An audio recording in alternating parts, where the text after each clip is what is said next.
Welcome to Podsdale, where we explore the stories that make Scottsdale truly special. I'm your host, Holly Walter from the city's Office of Communication. Join me as we learn what makes Scottsdale tick. And don't forget to hit that subscribe button so you never miss an episode.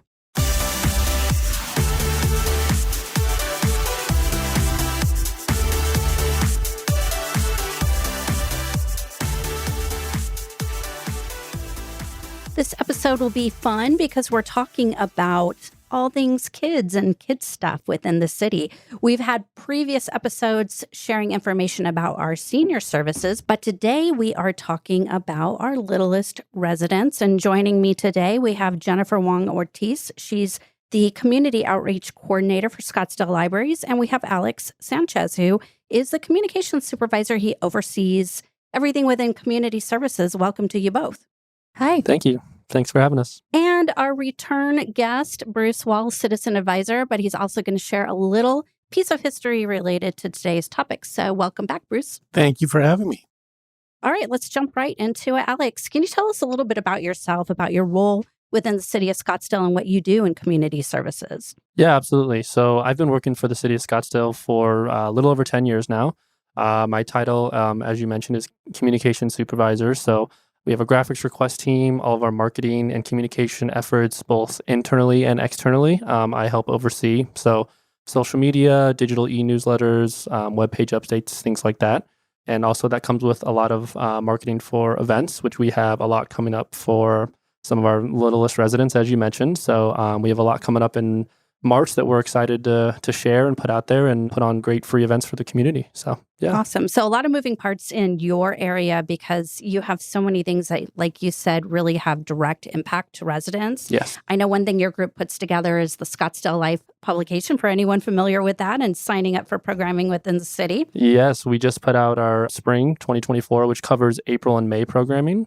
Those are quarterly magazines that we do, and there's a lot of great information in there. We have a bunch of classes for adults, kids, seniors, kind of covers a wide range. So yeah, that's something that our team puts together and we're really proud of. And it's a great asset for the citizens of Scottsdale. So there's definitely no lack of things to do within the city. There's something for everybody. That's kind of how we market it, is there's really something for everyone to do, regardless of age, gender, whatever. There's something for everyone here. So yeah. Perfect. And Jennifer, thank you so much for being with us today. And you are all about all things Scottsdale Libraries. Tell us about your job. Thank you, Holly. Thanks for having me. I'm as you mentioned, the Community Engagement Outreach Coordinator, which means I'm out in the community doing outreach events. I work very closely with Alex and his team with marketing a lot of the library's events. So I handle a lot of the social media, the Scottsdale Life content that I get to his team to put into the Scottsdale Life brochure. And so my job just is knowing all the programs that are out there so that we can let people know what's going on with the library. So everything from the littlest ones, like we're talking today, all the way to adults.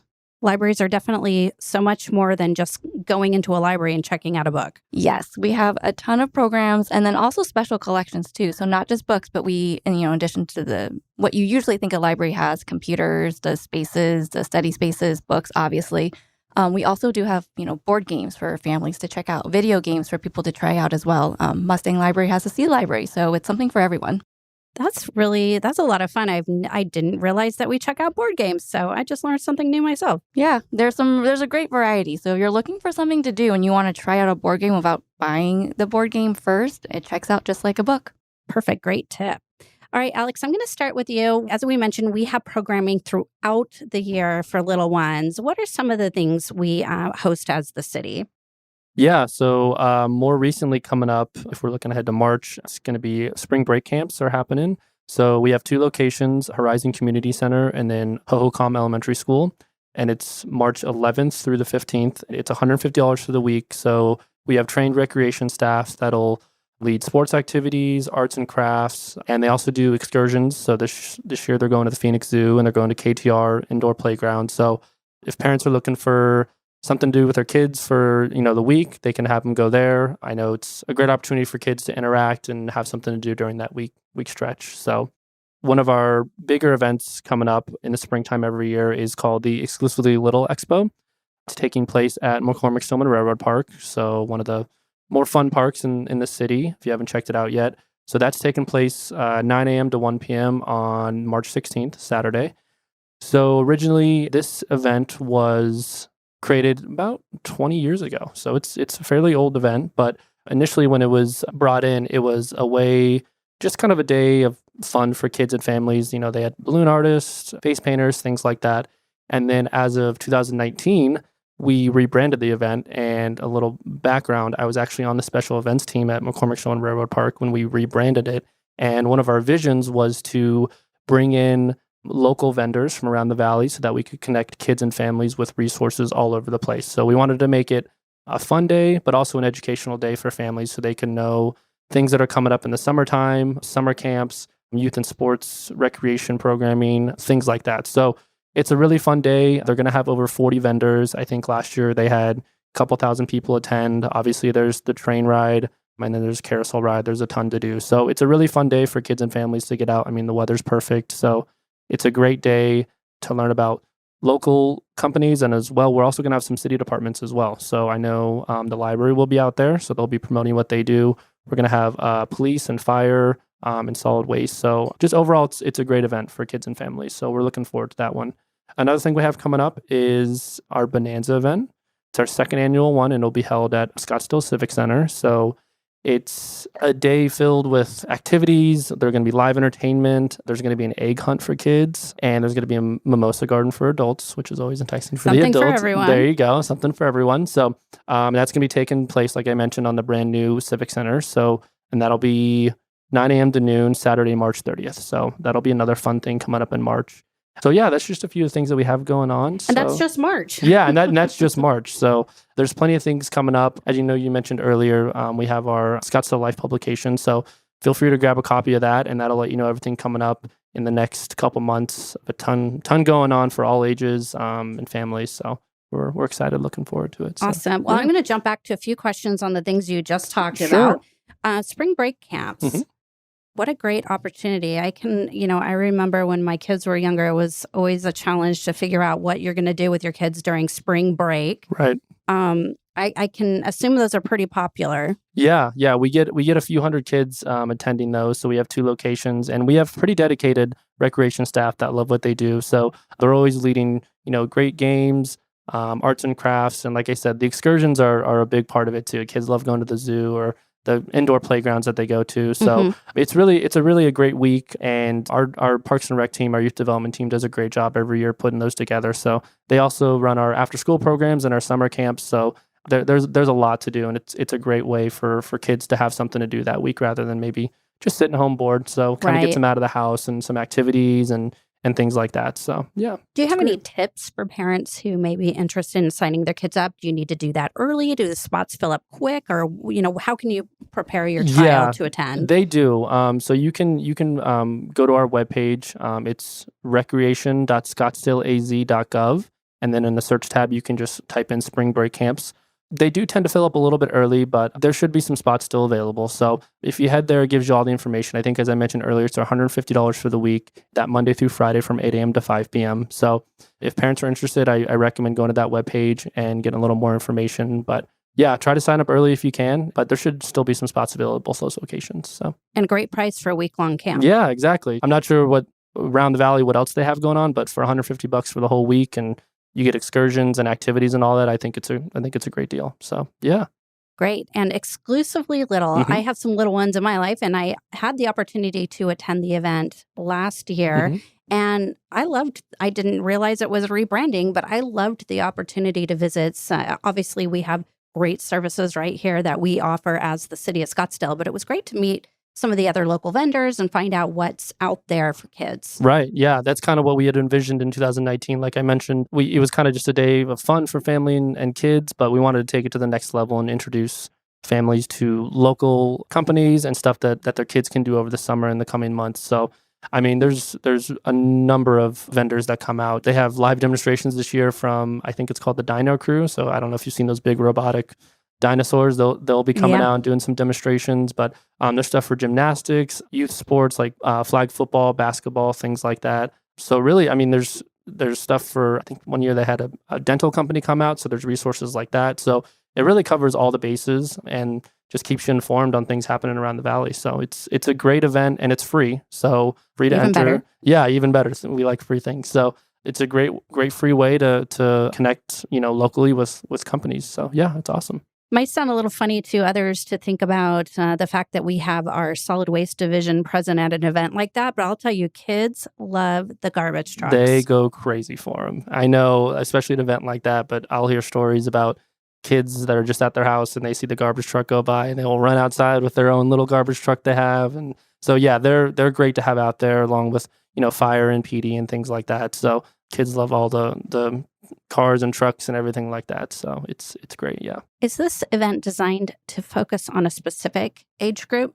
So, well, yes, I guess it's from toddlers until probably grade school kids, maybe middle school kids. Okay. I don't know if we have a ton of resources for, high school kids or things like that. So it's really for the youth, grade school kids and into middle school a little bit, but probably really in that maybe 4 to 12 age range, 4 to 13, somewhere in that range. So yeah, Okay. yeah, Okay. absolutely. And the Bonanza event sounds like a Mhm. lot of fun. And this will be the second year, right? Last Second year was year. our first time hosting that event. Yep, we had just introduced that event right when our brand new Civic Center space had opened. So we were excited to get that event as kind of the inaugural one.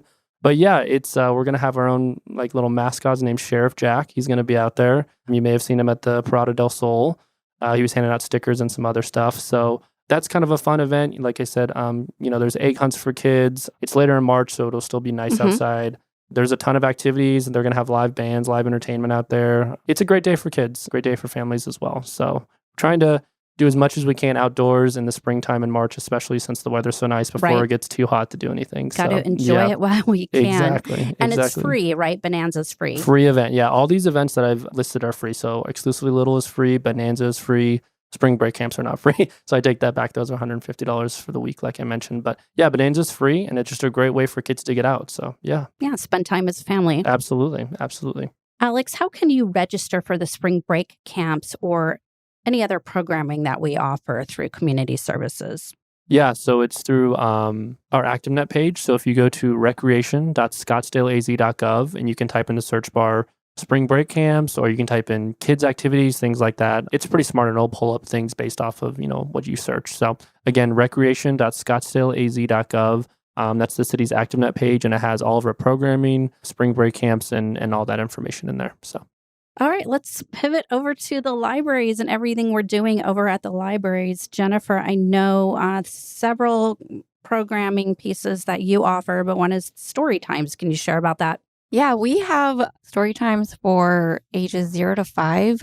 They are broken out into different age groups just to give parents kind of an idea of which program to bring them to, which is more appropriate. So we have our baby cuddle story time, and that's for the little ones 0 to 24 months. We have 2s and 3s together. That's the toddlers ages 2 to 3. And we have our very popular Books to Boogie program, which is a singing music dance program. It is one of our most popular programs that we offer through the library. We consistently get a full room for those at all of our branches. And then we do our family story times. So some of the libraries offer family story times once a week. Some of them are only once a month, but they rotate, and that's for all ages 0 to 5 as well for story times. We also recently introduced our newest story time last year called Scottsdale for All Story Time. The first program was in June of 2023. And what that story time kind of focuses on is programs with stories, rhymes, finger plays that kind of promote diversity, equity, inclusion within Scottsdale. Just to showcase to families that we're very different in Scottsdale. We have a diverse group. And it's been a lot of fun. They focus on a different topic every single month. So we've done things like rainbow story time, sensory story time. There was a Braille story time last month. February will feature a Black History Month story time. And then coming up in the spring, I believe there is sign language story time that's coming up in March. So it's just exciting. It does a little bit something different from our usual story time. So we're really excited about it. Yeah, I'm thinking about all of the different people that we serve in Scottsdale. And it also just kind of gives awareness to families of what is out there and kind of promotes that kind of conversation for kids so that, kids know that everybody's a little bit different and we're not all the same. And Jennifer's being a little modest because what she has not mentioned was when this program launched last year, this team won an employee award. So we have an annual employee award ceremony, and we give out awards to employees based on our employee values, and one of those employee values focuses on diversity. So it's pretty exciting to see what this program is about and have that team recognized, because I feel like what you've put together is really special. Yeah, definitely. The youth services staff there does a great job. They research the different books. They research the some rhymes or finger plays that then they modify for the story time. So it was really a great honor for them to get it. I was so excited for that team because they put so much thought and work behind the actual story time. So, some people think story times is just a librarian getting up there singing songs and reading books, but our librarians are very, very thoughtful in how they present, in looking for the appropriate books for the age group. So they put a lot of work into it. So yeah, it was really great. We were really proud of them. That's exciting. Books to Boogie sounds like a lot of fun. What do you do during that story time? So that story time is different from a lot of our other story times because it is more active. There's a lot of singing, a lot of dancing. So it's a music story time, essentially. We just encourage books for moving, and then it's just a lot of finger plays, but also just a lot of songs too. So both parents and kids will get a good workout during that story time. And there's instruments. We, bring out shakers or bells or scarves, and we just lead them through some movements, some songs, and kids love it. Oh, I bet. And I'm sure the parents do too, especially later on in the day when the kids are ready to take a little nap. We tire them out. It's a half an hour. All of our programs are almost half an hour, and that Books to Boogie is a 30 minutes of dancing. And we try to encourage the parents and caregivers to also join in too. Great. So if you're looking for a good workout and fun for your kids, check it out. How can a parent learn more about story times? Do you have to sign up ahead of time, or where do you find more information? Nope, they don't have to sign up ahead of time. Sometimes there are limits on how many people we can let into the room for, safety reasons. But what they can do is they can visit our website, scottsdalelibrary.org. There is a few different ways they can get onto our events calendar. There's a events calendar online that they can then search Storytime. There's also a drop-down menu for youth as well, so they can also drop that down and look for all the Storytimes there. All of our programs are in Scottsdale Life. We have a section just for Storytime, so that's a really great way to see which age group is appropriate for you and which ones that you think that you and your family would most enjoy. And when I say age groups, we're not going to say, a 2-year-old can't go into baby cuddles. Mm-hmm. It's more of a, hey, this is more appropriate for the babies, but if you have a 2-year-old and an 18-month-old, come on in. We're not going to stop you from coming in the door. And it's all free, so you don't need a library card. You don't need to register ahead in advance or anything. You can just come on in and grab a ticket and come and join in the fun. Great. And what other programming does the library offer for young children? Ooh, we offer a lot. Best resources going on our online calendar, but we do have Knowing and Growing programs, which are parent and child workshops. We focus on things like math and science for the little ones. Books Can is a program that uses literacy tips and picture books for social and emotional development. We have something called Step Up to Learning, which kind of helps kids focus to get ready to get into school. Stay and Play is an open-based, we have different activities there, and kids can come in and just play with the different activities there to learn more about it, because the best way to learn for kids is through playing. And with those Stay and Play programs, we actually do have an expert come in every week to kind of offer a different topic, and those are also all free.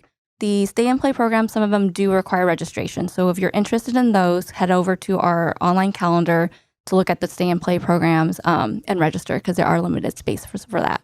Great. And then another program we have coming up, and we will be celebrating as a city as a whole, is Earth Day and Earth Week. And we always celebrate Arbor Day here in the city of Scottsdale. We're really proud of the fact that we've been a Tree City USA for several years.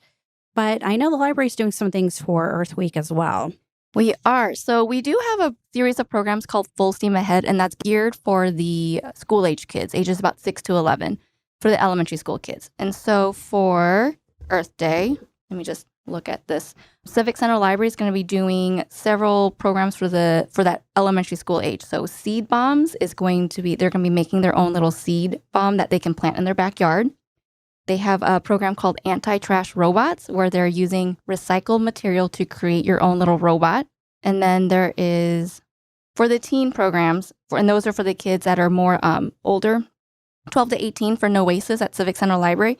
We are doing Teens in a Garden, so they get the opportunity to plant their own seeds. Something called Pine Pendants, so they create necklaces out of pine needles. And then they're also going to lead the teens into creating a unique plastic bag out of old plastic bags that they can reuse. Oh, that sounds like fun. Yeah. We have, a few youth programs and teen programs too, just to celebrate that Earth Month, because we really, really want to be participating in all the city's events as well. Of course, we encourage people to pop into the library branches and get a library card. But do you have to have a library card to attend a story time? Nope. You don't need a library card to attend any of our programs. Some of them require registration, but that's more of a way for us to manage supplies and spacing. But no library card is required, but it is free. So if you want to get a library card, as long as you have an updated driver's license or something that has your current mailing address on it, we will take that. And that's the way to take advantage of renting out the board games and the other games you talked about, and of course, books. Yes, it's all free, and any ages too. So you don't have to be a certain age to get a library card. Kids, we would like the parent and guardian to come with them. Sure. But there's no age limit, so it's free for everybody. And a great library branch to check out right now is Civic Center, because we've had some exciting changes there with the opening of our new Civic Center. Can you share about that? Yeah, definitely. So if you've ever been in the Civic Center library, in the kids section, there's a wonderful kids room. It's my favorite room in the entire library system because it's very magical. But when Scottsdale Civic Center opened, they actually put a playground right outside the youth room. And then they also installed an entrance to the youth room too. So parents can go seamlessly kind of from the Civic Center children's room outside to the Scottsdale Civic Center, and then there's a playground right outside. A beautiful playground. It's great. Yeah, we see kids coming in all the time. When the weather gets hot, the splash pad should also be operational out there too, and that's right by the playground, which is right by the entrance to the library. It's you can spend quite a few hours at the library now. Yeah, it's a great opportunity for a parent to come on over with their children and spend a few hours inside and outside, and it'd be a fun day for everyone. Now, speaking of Civic Center, I'm going to turn the time over to Bruce Wall, and he's going to tell us the story of the Fountain of Youth, which is just north and west of the Kiva of City Hall. And this came about through a campaign of local Scottsdale students. Is that right? Absolutely. So we're going to go back more than 55 years ago to May 1968. And there's actually an article in the Scottsdale Progress where it talks about if all the kids could donate their lunch money, one day's lunch money, towards the Fountain of Youth, they would be able to raise $7,000. Now, they weren't just saying public schools. This was public, private, and parochial schools. Everyone. Were all part of it. And your next question is probably going to be, how much was lunch in 1968? Yes, how much? It was between 35 and 50 cents, according to Google. Okay. So if everyone donated their 35 or 50 cents towards the Fountain of Youth, it would get built. And this was such a big deal that there was actually an editorial in the Scottsdale Progress just a few days afterwards endorsing the whole idea that kids should donate their lunch money. And they raised the $7,000 and they built the fountain. And the Fountain of Youth has been there, as I said, for more than 55 years. However, it was a fountain and it started to crack and there was starting to be leaks. And when it was time to redo the Civic Center, there was some talk, should they continue the fountain? And it was decided, yes, they should continue the fountain, but no more water in the fountain. It's still the statue, and there's some other stuff added to it. So it's still up, but I believe now it has flamingos and bird statues, long decorations instead of the water feature. Absolutely. So if you're at Civic Center, though, it's a great opportunity to stop by, take a look at it, and look at like something that was driven by the children of Scottsdale and it still stands today. And many of those children are now the older people of Scottsdale who were here then, donated their lunch money, and now they can still look back at the Fountain of Youth all these years later. Well, it's a great story, and it's kind of fun to hear a little history as something that I didn't know until I happened to be talking to Bruce about this episode, and he mentioned the Fountain of Youth. So we're glad that you joined us and could share a little background on that. My pleasure. Thank you for having me. Well, before we close out today, Alex, Jennifer, anything else you'd like to mention about community services, our programming, and what we do over at the libraries? I just hope that everyone will come and visit the library. There's a lot of really cool stuff in there that people normally don't think libraries are a part of. They think books, computers, quiet, and should come check us out because we're not that quiet. Yeah, we just learned there's singing and dancing there too at times, right? Yep. Yeah, and as we head into springtime, I touched on some of the events, but we have a lot of other programs and things going on for kids and families and really all ages, like I mentioned. So Scottsdale Life, like I said, our publication is probably your best bet to, we have hundreds of programs in there that you guys can check out. So pick up a copy or view it online at scottsdaleaz.gov. And there's a ton of great opportunities in there. So we'll look forward to seeing you guys around. Great. Well, Jennifer and Alex, thanks again for joining us. And we hope to see all of your little ones out and about in the city of Scottsdale in the coming months as the weather is great. And thanks for being here today. Thank you. Thanks. That's all for this episode of Podsdale. If you enjoyed listening, be sure to subscribe. You can find us on YouTube or your favorite podcast app. Feel free to share your thoughts and experiences with us by emailing communications@scottsdaleaz.gov. We would love to hear from you. Until next time, this is Holly Walter signing off and inviting you to be part of the Scottsdale story.